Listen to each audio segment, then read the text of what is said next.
입장에서는 좀 기분 나빠해야 될 일이에요. 이렇게 말씀을 드릴게요. 더 과거보다 어려워져요. 요격하기가.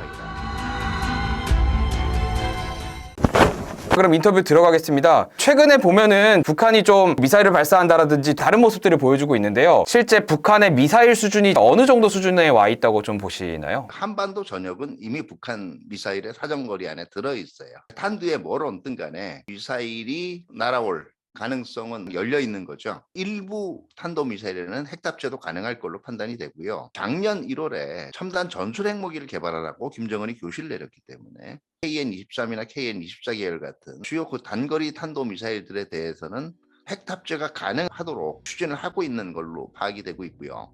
중거리 미사일, 대륙간 탄도탄이라고 불리는 장거리 미사일 같은 경우에도 거리는 충분히 나온다라고 볼 수가 있어요. 그러니까 저기 북미까지 닿을 수 있게끔. 네. 3월 24일 날 발사를 했던 지금 북한은 화성 17형이라고 얘기를 하고 우리 쪽의 정보당국에서는 이게 15형일 가능성도 있다고 얘기를 하는데 하여튼 어느 쪽이든 15,000km까지 나왔거든요. 이게 미 전역이 들어가요. 과연 재진 능력이 되느냐 그리고 다탄도화가 됐느냐 초음속 기능이 있느냐 이거는 아직도 물음표라고 볼 수가 있어요. 북한 미사일 하면 용어들이 너무 많아요. 뭐 무수단도 있고 화정 17호, 뭐 북극성 이렇게 다양하게 있는데 좀 간략하게 설명해 주실 수 있나요? 가장 알아듣기 지금 화성 17호가 나오기 전에 가장 많이 우리가 익숙하게 듣던 게 대포동 무수단 같은 경우예요. 무수단 미사일은 굉장히 이름이 여러 개예요. 무수단 미사일로도 불리고요.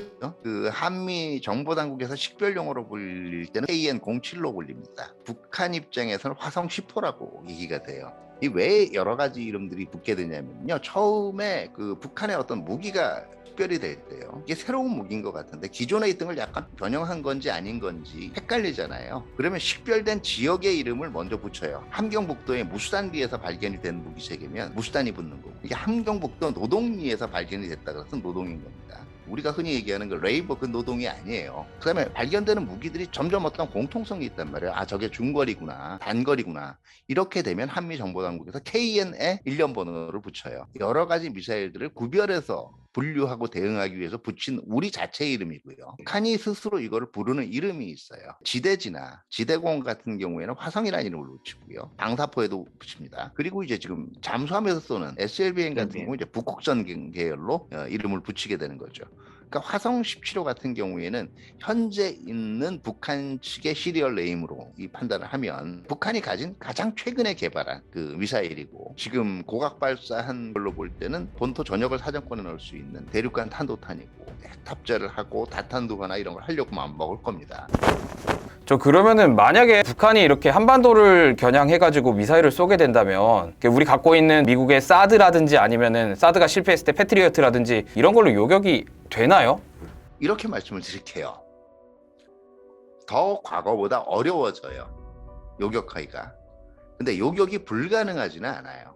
그 북한이 가지고 있는 미사일, 뭐 단거리 미사일까지 다 합하면 벌써 아마 수백 발 정도일 거예요. 그러면 아마 서울이나 뭐 주요 지점을 향해서 날아올 수 있는 미사일은 한 10발 이내가 될 거예요. 이거를 요격하는 데는 굉장히 기존하고 어렵지만 요격 못할 건 아니라는 거예요. 그리고 흔히 얘기하는 게 이런 거거든요. 저 미사일 요격률이 한 80-90% 나온다더라. 그러면 10%는 뚫리는 거 아니냐. 네, 근데 그렇게 생각하면 아무런 무기체계도 개발 못해요. 요격 시스템이 없게 되면은요, 나를 향해서 진짜 기습 공격을 가할 수 있는 유혹이 점점 올라가요. 이거 필요 없지 않냐? 그러면 요격률이 0%로 떨어져요. 그러니까 요격률이 가지고 있는 효과라는 것이 상대방의 공격을 억제시키는 데도 굉장히 도움이 된다라는 거예요. 다만 지금 저게 내일 모레 날아올까 안 날아올까 이런 생각은 좀 지나치게 제가 볼 때는 우려가 큰 거고요. 지나치게 사회적으로 우려를 하고 공포가 올라가는 것 자체도 북한이 바라는 바이기도 해요. 위협의 현실은 인식을 하되 거기에서 과민 반응을 하지는 않는 것이 오히려 평화가 아니면 전쟁이 온다 이런 식의 양분법에 빠져들지 않는 한 방법이 될 수가 있겠죠. 그렇군요.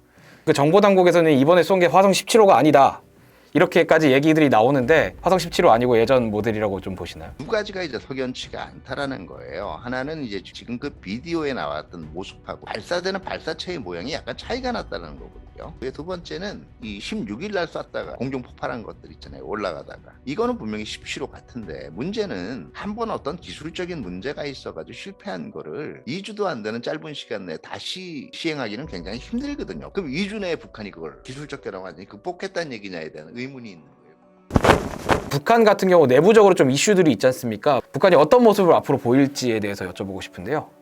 네, 도발을 할 가능성은 굉장히 크다고 생각이 돼요. 왜냐하면 일단은 금년에 벌써 지금 방사폭까지 포함은 11차례를 지금 쏘는 거예요. 내부적인 어려움이 있고 외부로부터 제재 같은 게 있어도 내 길을 간다라는 메시지를 이미 던진 거거든요. 여기서 갑자기 접어넣으면 시쳇말로 이제 체면이 면이 안 쓰는 거예요. 그렇기 때문에 그대로 갈 가능성이 크고, 또 하나가 이제 김정은 시대에 들어서 보여주는 북한의 가장 큰 특징이 자신들이 한국에 대해서 전략적 우위를 가지고 있다고 생각을 해요. 미군만 제외하면 한국군은 상대가 안 된다고 보는 거예요. 자기네들은 핵 보유국이기 때문에 도발은 계속 할 가능성이 있습니다. 다만 북한이 지금 재고 있는 것이 이게 우크라이나 사태가 어떻게 해결되느냐에 따라서 핵을 가진 상대방을 어떻게 압박하고 다루어 나가는가도 식별이 될 거예요. 북한도 사실은 수위를 지금 우크라이나 사태의 향방에 따라 조절해 나가는 측면이 분명히 있거든요. 근데 뭐 지금 예상해 볼 수 있는 거라면 첫 번째는 4월 15일 날 김일성이 태어난 태양절을 전후해서 아마 열병식 할 것 같아요. 이 열병식 때 아마 북한이 이번에 발사했다는 화성 17형, 그것도 다탄두화되고 위력이 셀 것 같은 모양의 화성 17형을 공개를 할 가능성도 있고요. 그 다음으로 가게 되면 한계리에서 아마 7차 핵실험 같은 것도 어쩌면 새 정부 출범 이전에도 할 수가 있는 거고, 화성 17형을 또 쏜다든가 아니면 그보다 더 위력이 높은 걸로 생각되는 미사일들을 또 실험한다든가, 이 방사포라든가 단거리 미사일 계열들 KN-23이나 24 같은 것들도 섞어서 같이 실험을 할 거예요. 2022년 내에 승부를 걸어서 한국이나 미국으로부터 중요한 양보를 이끌어내지 못하면 굉장히 체제가 곤란해진다는 어떤 판단을 하고 있는 것 같아요. 아마 금년 내내 이런 도발이 계속될 가능성이 크다고 봐야죠.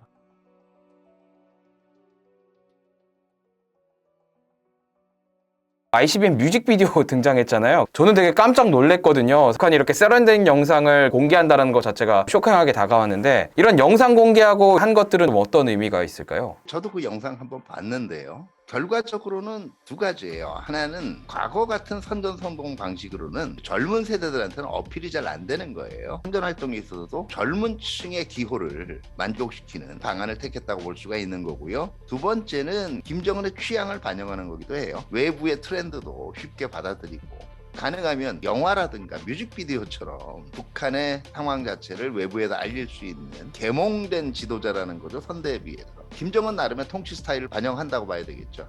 김여정이 담화 같은 걸 내는 거 보면은 되게 좀 거친 표현들을 많이 쓴다는 말입니다. 최근에 있는 좀 거친 표현들에 대해서 조금 설명을 해주실 수 있을까요? 일부가 의도된 것일 수도 있고요. 이 성향 자체가 직설적이고 좀 거친 표현을 잘 쓴다라고 볼 수도 있는 것이고요. 우리 입장에서는 좀 기분 나빠해야 될 일이에요. 실질적으로 어떤 공식적인 직위도 가지고 있는 게 아니거든요. 자기 직위하고 자기 업무 영역을 넘나들면서 대남 메시지나 대외 메시지를 던지고 있단 말이에요. 그러니까 국제 관행상으로는 조금 심하게 굉장히 무례한 행위고요. 단순히 최고 지도자의 인척관계라는 것 때문에 이렇게 대외적으로 거친 말을 뱉을 수 있다는 것 자체가 국제적으로 그래도 좀 정상적인 체제로 비춰주고 싶은 노력들을 하고 있는데, 거기에 오히려 역효과가 날 수밖에 없어요.